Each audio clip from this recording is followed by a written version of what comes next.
Dialog? Dialog, Iya, dialog. dialog. Dialog dong. Ayo guys, jangan lupa klik tombol subscribe, like, dan juga aktifkan loncengnya. Ayo dukung terus channel Dialog Dok agar selalu bisa memberikan edukasi bagi kalian semua. Terima kasih. Halo, Assalamualaikum warahmatullahi wabarakatuh. Di sini saya ingin menjelaskan tentang alur pengobatan diabetes mellitus orang dewasa. Nah, lanjut saja. Tanda dan gejala diabetes mellitus seperti yang pernah saya jelaskan sebelumnya, bahwa tanda dan gejala klasik atau utama pada penderita diabetes mellitus adalah selalu merasa haus, kemudian selalu merasa lapar, kemudian terjadi penurunan berat badan, kemudian pasien sering kencing.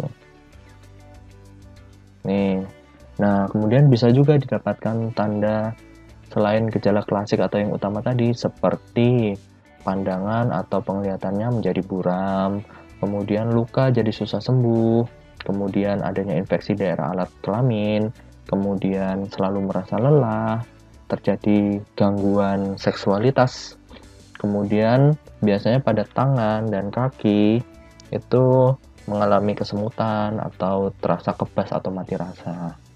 Nah, ini untuk kriteria diabetes mellitus sendiri. Kapan sih dikatakan penderita itu dikatakan diabetes? Nah, jika pasien datang dengan gejala klasik atau ada gejala seperti tadi, terjadi penurunan berat badan, kemudian haus, sering merasa lapar, dan kencingnya sering, kemudian kita lakukan tes gula darah sewaktu. Kalau hasilnya lebih dari 200, maka kemungkinan pasien tersebut menderita diabetes mellitus.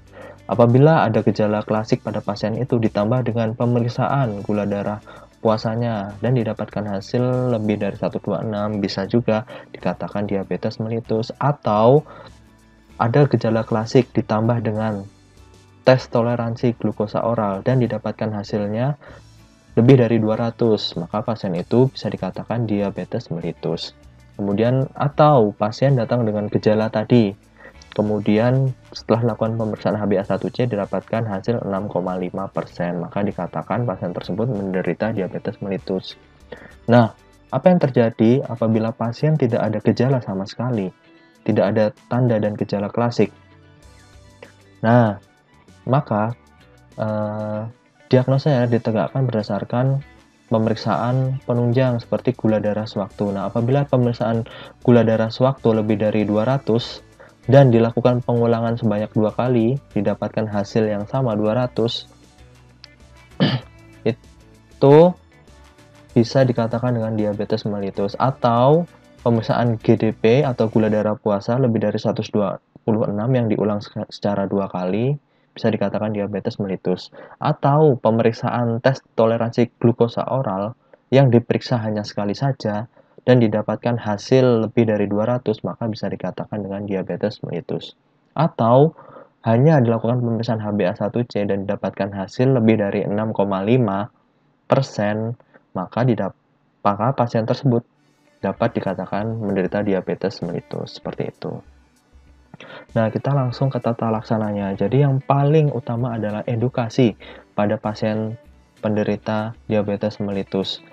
Harus dilakukan modifikasi gaya hidup sehat. Seperti apa? Seperti menjaga pola makan secara sehat, kemudian menghindari makanan yang mengandung banyak gula atau glukosa atau yang manis-manis, kemudian menghindari makanan yang banyak lemaknya, kemudian olahraga ringan yang teratur dan rutin, seperti itu. Modifikasi gaya hidup ya, yang sehat. Kemudian untuk sasaran kontrol atau kendali glukosa darah itu seberapa sih? Nah, apabila HbA1c-nya kurang dari 7%, maka pasien tersebut terkontrol gulanya.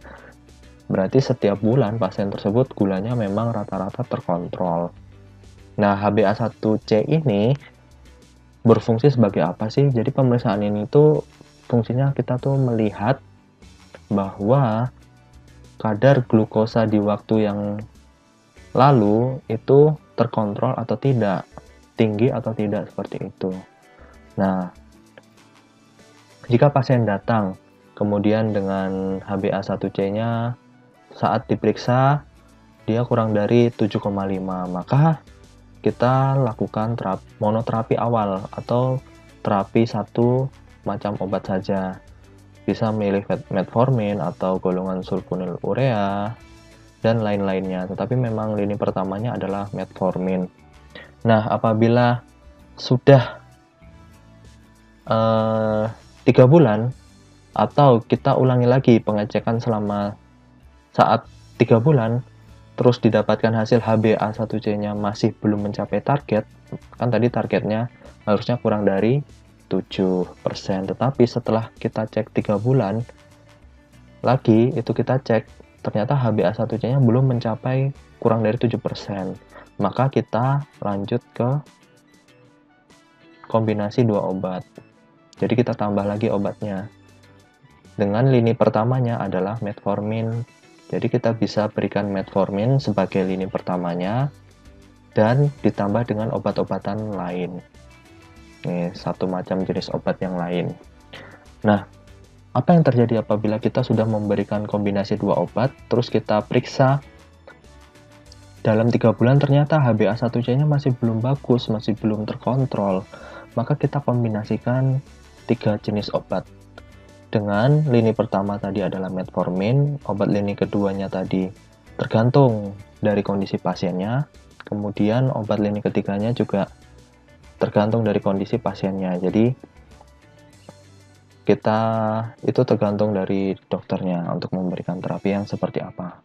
Terus apabila kita sudah memberikan kombinasi 3 obat, ternyata dalam waktu 3 bulan HbA1c-nya masih tinggi atau kurang dari 7, maka tentu kita lakukan terapi insulin seperti itu, atau intensifikasi insulin. Nah, sama apabila HbA1c-nya pada saat pasien diperiksa itu lebih dari 7,5%, maka langsung kombinasi 2 obat dengan lini pertamanya adalah metformin. Kemudian ditambah dengan obat-obatan yang lain. Satu jenis macam obat ini ya. Kemudian alurnya seperti ini sama. Nah, apa yang terjadi kalau HbA1c-nya ini lebih dari 9%? Nah, kalau lebih dari 9%, kita lihat gejala klinisnya muncul atau tidak, gejala klasiknya atau tidak. Kalau gejala klasiknya itu tidak ada atau gejala utamanya itu tidak ada, kita memberikan kombinasi 2 macam obat. Ngikutin alur yang kesini ya, teman-teman.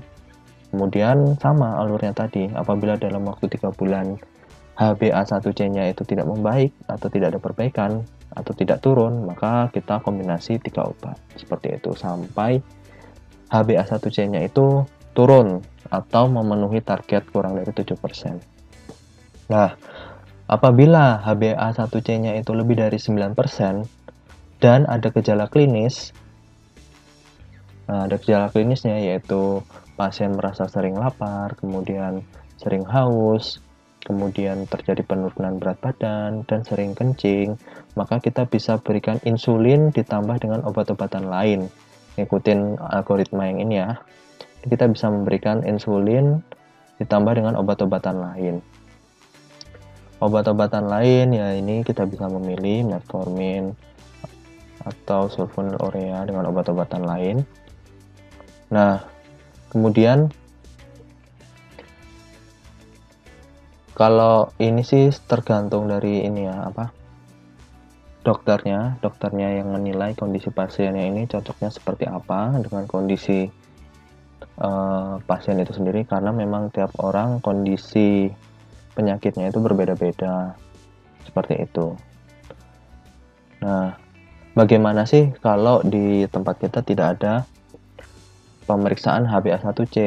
Nah, jadi itu pemeriksaan HbA1c itu bisa disetarakan dengan, misalkan kalau rata-rata gula darah sewaktunya itu 154 mg per desiliter, itu setara dengan HbA1c 7%.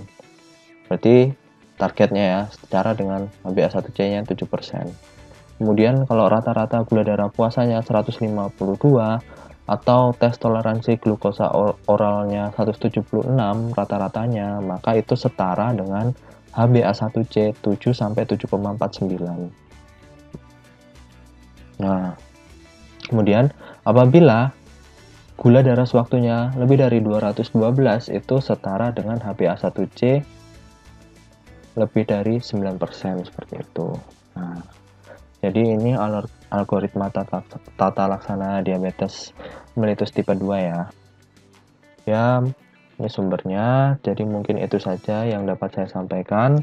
Silahkan kalau ingin menambahkan atau ingin